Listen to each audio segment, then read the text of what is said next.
Moving on then, a US judge has asked Trump administration to preserve messages from a chat group from Signal, where top national security officials discuss plans for an attack on Yemen's Houthi rebels.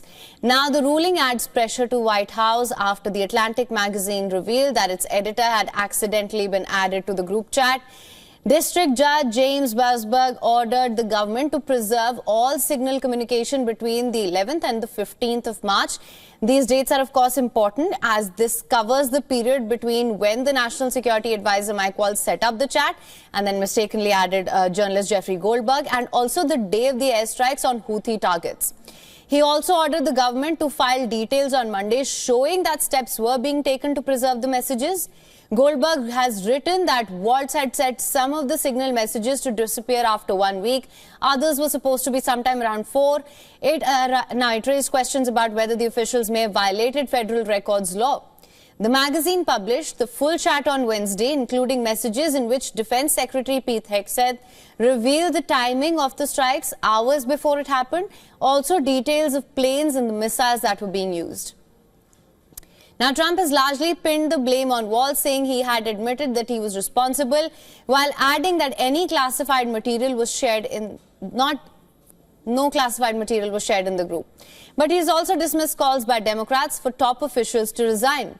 Now, Judge Busberg, who made the ruling, has already incurred Trump's wrath after ruling against the administration in a separate migration case. Trump had also launched a fresh attack, saying that it was disgraceful that he was dealing with the Signal case and calling the judge highly conflicted. The president earlier this month called for Busberg to be impeached, but the pressure continues to mount on the White House over the scandal. The top Republican and Democrat on the Senate Armed Services Committee, they've issued a bipartisan call for a Pentagon watchdog to probe the claims which have been made by The Atlantic. Now, in a letter from the Republican Committee Chair Roger Wicker and Ranking Democrat Jack Reed, they said that if true, this reporting raises questions as to the use of unclassified networks to discuss sensitive and classified information. Democrats have claimed that the lives of U.S. service members could have been put at risk by this breach. And of course, this row has raised serious questions about potential intelligence risks as well. I think that it's by the awesome grace of God that we are not mourning dead pilots right now. Everyone here knows that the Russians or the Chinese could have gotten all of that information, and they could have passed it on to the Houthis, who easily could have repositioned weapons and altered their plans to knock down planes or sink ships.